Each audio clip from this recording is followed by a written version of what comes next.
पहला पाठ -यिर्मयाह। दोपहर के 2:17 -21।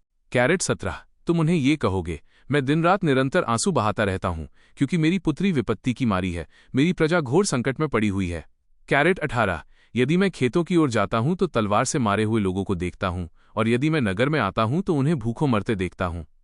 नबी और याजक भी देश में मारे मारे फिरते हैं और नहीं समझते हैं कि क्या हो रहा है। कैरेट 19। क्या तूने यूदा को त्याग दिया है? क्या तुझे सियोन से घृणा हो गई है? तूने हमें क्यों इस प्रकार मारा है कि अब उपचार असंभव हो गया है? हम शांति की राह देखते रहे, किंतु वो मिली नहीं। हम कल्याण की प्रतीक्षा करते रहे, किंतु आतंक बना रहा। कैरेट 20। प्रभु, हम अपनी दुष्टता और अपने पूर्वजों का अपराध स्वीकार करते हैं। हमने तेरे विरुद्ध पाप किया है। कैरेट 21। अपने नाम के कारण हमें न ठुकरा, अपने महिमा में सिंहासन का अपमान न होने दे। हमारे लिए अपने विधान को न भुला और उसे भंग न कर।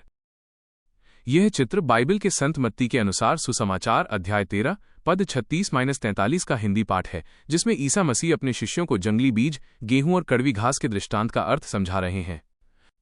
मूल पाठ ट्रांसक्रिप्शन। सुसमाचार मत्ती दोपहर के 1:36 -43। घन ईसा लोगों को विदा कर घर लौटे। उनके शिष्यों ने उनके पास आकर कहा, खेत में जंगली बीज का दृष्टांत हमें समझा दीजिए। घन ईसा ने उन्हें उत्तर दिया, अच्छा बीज बोने वाला मानव पुत्र है। घन खेत संसार है। अच्छा बीज राज्य की प्रजा है। जंगली बीज दुष्ट आत्मा की प्रजा है। घन बोने वाला बैरी शैतान है। कटनी संसार का अंत है। लुनने वाले स्वर्गदूत हैं। जिस तरह लोग जंगली बीज बटोर कर आग में जला देते हैं, वैसा ही संसार के अंत में होगा। मानव पुत्र अपने स्वर्गदूतों को भेजेगा और वे उसके राज्य की सब बाधाओं और कुकर्मियों को बटोर कर आग के कुंड में झोंक देंगे। वर्ग वहां वे लोग रोएंगे और दांत पीसते रहेंगे। घन तब धर्मी अपने पिता के राज्य में सूर्य की तरह चमकेंगे। जिसके कान हों वो सुन ले। चिंतन, रिफ्लेक्शन, अनुवाक्य, रिस्पॉन्स और जयघोष एक्लेमेशन को दर्शाता है। पाठ का विवरण। ट्रांसक्रिप्शन। चिंतन पाप संसार में पूरी तरह से हावी हो चुका है। हम भी उससे अछूते नहीं हैं। कलीसिया चर्च भी इससे पूरी तरह प्रभावित है। इसलिए संत अगुस्टिन कहते हैं कि कलीसिया में दोनों ही प्रकार के लोग हैं। वे चाहते थे कि नए ख्रीस्तीय गैर यहूदियों के बजाय बुरे ख्रीस्तियों के द्वारा न प्रभावित हों।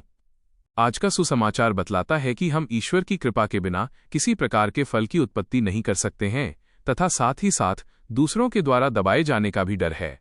इसलिए वे हमें हमेशा उनसे दूर रखना चाहते हैं। जैसे कि कहा गया है, अच्छा बीज बोने वाला मानव पुत्र है।